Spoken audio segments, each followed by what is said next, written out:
కొమరం భీం జిల్లాలో వాంకిడి నీట మునిగింది. తెలంగాణ మహారాష్ట్ర మధ్య దీనివల్ల రాకపోకలు బంద్ అయిపోయాయి. ఇళ్ళు దుకాణాల్లోకి వరద నీరు చేరింది. పలు కాలనీలు జలదిగ్బంధమయ్యాయి. స్థానికులు ఇక్కట్లు పడుతున్నారు. హుడికిలీలో లో లెవెల్ వంతెనపై నుంచి వరద ప్రవహిస్తోంది. సిరిపూర్ నుంచి మహారాష్ట్రకి నిలిచిపోయాయి రాకపోకలు. ఆ స్థాయిలో వరద ప్రవహిస్తోంది ఆ ప్రాంతంలో.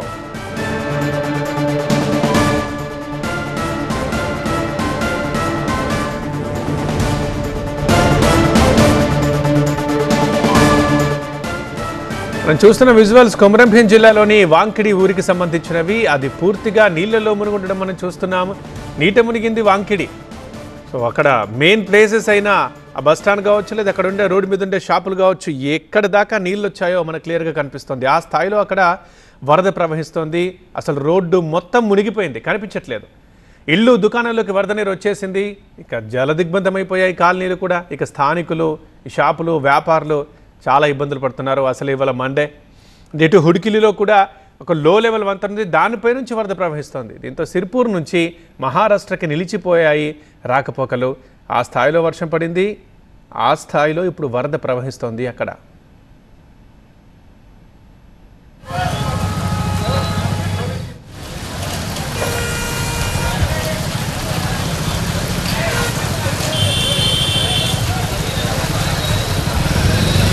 కొమరం జిల్లా వాంకిడి నుంచి మనం చూస్తున్నాం. మోకాళ్ళ లోతు దాకా ఉంది వరద. ఆ మొత్తం ఆ రోడ్డు మీద ఎక్కడ ఏ షాపులు అయితే ఉన్నాయో, ఏ ఇళ్ళు అయితే ఉన్నాయో వాటిలోకి చొచ్చుకొచ్చేసింది. ఒకసారి మనం విజువల్స్లో క్లియర్గా చూస్తుంటే అది అట్లాగే నిలిచిపోయింది కూడా, మళ్ళీ ఎక్కడికి ప్రవహించట్లేదు. అది కూడా మోకాళ్ళ లోతు నీళ్లు. మనం ఒక ఇద్దరు ముగ్గురిని చూస్తున్నాం నడుస్తున్న వాళ్ళని. ఇక వాళ్ళ ఇబ్బందులు మనం చెప్పాల్సిన అవసరం లేదు, చూస్తేనే క్లియర్గా అర్థమైపోతుంది.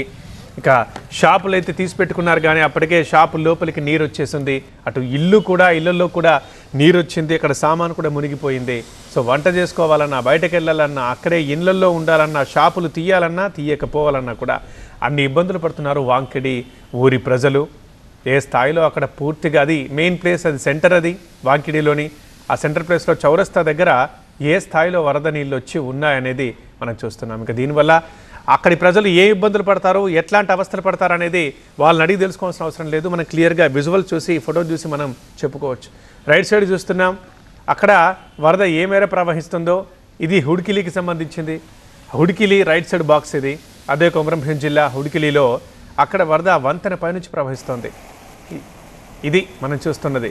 యాక్చువల్లీ వాగు అని అనుకుంటున్నాం, కానీ అక్కడ రోడ్ ఏదో వాగేదో తెలియకుండా ఉంది. ఆ వంతెన మీద నుంచి వరద ప్రవహిస్తూ ఉంది. రైట్, ఇక ప్రస్తుతం అక్కడ పరిస్థితి ఎలా ఉంది మా ప్రతినిధి నరేష్ లైవ్లో అందిస్తారు.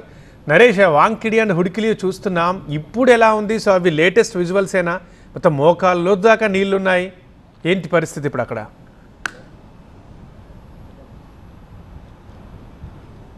తెలంగాణ మహారాష్ట్ర సరిహద్దు ప్రాంతాల్లో ఉన్న ఇటు ఉడికిలి, అటు సిర్పూర్ టీకి సంబంధించిన వాగుపై ఉధృతిగా వరద పారుతుంది. దాంతో రాకపోకలు తెలంగాణ మహారాష్ట్ర మధ్య రాకపోకలు బంద్ చేశారు. ప్రస్తుతం మనము పెనుగంగాకు సంబంధించి డొల్లారా మహారాష్ట్ర తెలంగాణ యావత్మాల్ జిల్లా, ఆదిలాబాద్ జిల్లా సరిహద్దు ప్రాంతంలో పెనుగంగా తీర ప్రాంతంలో ఉన్నాం. పెనుగంగా తీర ప్రాంతంలో కూడా భారీ వరద ఉధృతి కంటిన్యూ అవుతుంది. దాదాపుగా మరో 2 గంటలు ఇదే స్థాయిలో వర్షం కంటిన్యూ అయినా విదర్భ, మరాఠ్వాడలో భారీగా వరద పోటెత్తిన పెనుగంగా నుంచి కూడా జాతీయ రహదారి దిగ్బంధమయ్యే అవకాశం ఉంది. NH-44 మీద రాకపోకలకు కూడా ఇబ్బంది కలిగే ప్రమాదం ఉన్న నేపథ్యం కనిపిస్తుంది. ఉమ్మడి ఆదిలాబాద్ జిల్లా వ్యాప్తంగా ఎడతెరిపి లేకుండా వర్షాలు కురుస్తున్నాయి. ఈ కారణంగా ఇబ్బందికరమైన వాతావరణం ఉంది. ఎక్కడికక్కడ పంట పొలాలు నిటమవుతాయి. మనతో పాటుగా ఎమ్మెల్యే పాయలశంకర్ ఉన్నారు.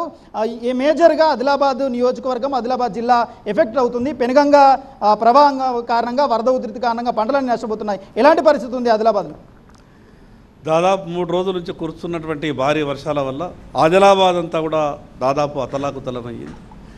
పైనుంచి మహారాష్ట్ర నుంచి వస్తున్నటువంటి అప్పర్ పెనుగంగా నుండి వస్తున్నటువంటి భారీ వరద నీరు, మరి అదేవిధంగా స్థానికంగా ఉన్నటువంటి లోకల్గా ఉన్నటువంటి ఈ రివర్స్ అన్నీ కూడా సాత్నాల ప్రాజెక్టు కావచ్చు, అదేవిధంగా మిగతా ప్రాజెక్టులన్నీ కూడా పూర్తిగా ఉప్పొంగి వరద రావడం వల్ల దాదాపు ఆదిలాబాద్ నియోజకవర్గంలో ఉన్నటువంటి 5 మండలాలలో పెనుగంగా పరివాహక ప్రాంతం, సాత్నాల పరివాహక ప్రాంతం అంతా కూడా ఇప్పటికే 1000 ఎకరాల పంట నీట మునిగింది. 48 గంటలు దాటింది. ఆ పత్తి, అదేవిధంగా సోయాబీన్ పంట అంతా కూడా నీటిలో ఉన్న కారణంగా ఆ పంట కూడా చేతికొచ్చేటటువంటి పరిస్థితి కనిపించలేదు. ఇదే విధమైనటువంటి పరిస్థితి ఇంకా ఇంకో 3-4 గంటల కింద కొనసాగితే కొంత ఇబ్బందికరమైన పరిస్థితి అనిపిస్తూ ఉన్నది. ఏదైనా రైతులు మాత్రం చాలా బాధల్లో ఉన్నారు. చేతికి వచ్చినటువంటి పంట దాదాపు 70-80% పెట్టుబడి ఇప్పటికే మేము పెట్టినాం. చేతికి ఇంకో మరో నెల 15 రోజుల లోపల చేతికి వచ్చిన అందాల్సిన పంట ఈ రకమైనటువంటి వరదతో పూర్తిగా నీటి మునిగిపోయింది. ఆదిలాబాద్లో కూడా పట్టణంలో కూడా మునిగిపోతున్న పరిస్థితి కనిపిస్తుంది. కాలనీలు కూడా జలదిగ్బంధం అవుతున్నాయి. ఉమ్మడి ఆదిలాబాద్ జిల్లా వ్యాప్తంగా కూడా ఇదాలని పరిస్థితి ఉంది. మరో 2 గంటల తర్వాత రెడ్ అలర్ట్ ప్రకటించారు. 24 గంటల్లో మరీ భారీ వర్షాలు ఉన్నాయి అంటున్నారు. విదర్భ మరాఠవాడలో ఆల్రెడీ భారీ వర్షాలు కురుస్తున్నాయి. ఆ ఎఫెక్ట్ ఆదిలాబాద్ మీద పడే అవకాశం ఉంది. ఎట్లా అలర్ట్ చేస్తున్నారు లోతట్టు ప్రాంతాల ప్రజలు?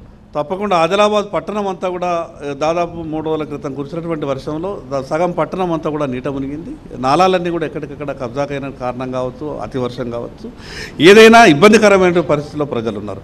ఎక్కడ కూడా ప్రాణ నష్టం జరగకుండా జాగ్రత్తలు తీసుకోవాల్సిన అవసరం ఉంది.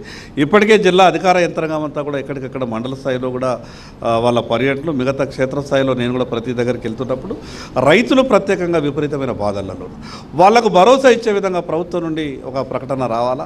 ఎందుకంటే 70-80% పెట్టుబడి పెట్టినటువంటి రైతు ఏ చేన్లోకి వెళ్ళినా కూడా రైతుతో మాట్లాడితే రైతులు ఏడుస్తూ మాట్లాడుతున్నారు, రైతు కన్నీళ్లతో మాట్లాడుతున్నాడు తప్పితే ఎంత ఓదార్చినా కూడా రైతు మాకెవరి దిక్కు, మమ్మల్ని ఏ రకంగా ఆదుకుంటారు అనే విధంగా ప్రశ్నలు రైతుల నుండి తలెత్తుతున్నాయి. ఏదైనా రైతులందరికీ విజ్ఞప్తి చేస్తున్నా, మీరెవరు కూడా అధైర్యపడద్దు. తప్పకుండా ప్రభుత్వం నుంచి కావాల్సినటువంటి సాయం తీసుకున్నటువంటి ప్రయత్నం చేద్దాం. ప్రకృతి వల్ల వచ్చినటువంటి ఈ నష్టాన్ని మనం ధైర్యంతో ఎదుర్కోవాలా తప్పితే ఎవరు కూడా అధైర్యపడదు. ఈ సందర్భంగా ప్రభుత్వానికి ప్రత్యేకంగా రాష్ట్ర ముఖ్యమంత్రి గారికి విజ్ఞప్తి చేస్తా ఉన్నాను. ఈ ప్రకృతి వైపరీత్యాన్ని ప్రత్యేకమైన దృష్టితో చూడండి. నేను మిగతా రాజకీయ విషయాలు మాట్లాడదలుచుకోలేదు, కానీ మానవతా దృక్పథంతో నష్టపోయినటువంటి రైతుల్ని ఆదుకోండి. అదేవిధంగా భూములు పూర్తిగా కోతకు గురైపోయినాయి. ఆ కోతకు గురైనటువంటి భూములు వాళ్ళు ప్రత్యామ్నాయ మాకెట్లా ఉన్నటువంటి భూమి పంట పోయింది, భూమి కూడా కోతకు గురైపోయింది. ప్రత్యేకంగా ఈ పెనుగంగ పరివాహక ప్రాంతం, సాత్నాల పరివాహక ప్రాంతం అంతా కూడా పూర్తిగా భూమి కోతకు గురైంది. ఇది ఓవరాల్గానైతే పరిస్థితి పెనుగంగ తీర ప్రాంతం అంతా కూడా ఉధృతి కారణంగా, వరద ఉధృతి కారణంగా పంట నష్టం తీవ్రంగా వాటిల్తున్న పరిస్థితి కనిపిస్తుంది. మరో 2 గంటల తర్వాత కూడా భారీ వర్షాలు ఉండే అవకాశం ఉందంటూ వాతావరణ శాఖ హెచ్చరికలు జారీ చేస్తుంది. విదర్భ మరాఠవాడ పైన ఉన్న మహారాష్ట్ర నుంచి ఎగువన కురుస్తున్న వర్షాలతో మరింత వరద ఉధృతి పెరిగే ప్రమాదం ఉంది. ఈ ప్రమాదంతో ఆదిలాబాద్ జిల్లా, ఉమ్మడి జిల్లా కూడా వరద నష్టం వాటిల్లే ప్రమాదం ఉందంటూ హెచ్చరికలు అయితే జారీ అవుతున్నాయి. లోతట్టు ప్రాంతాల ప్రజలను అధికారులు అప్రమత్తం చేస్తున్నారు. రైట్ నరేష్.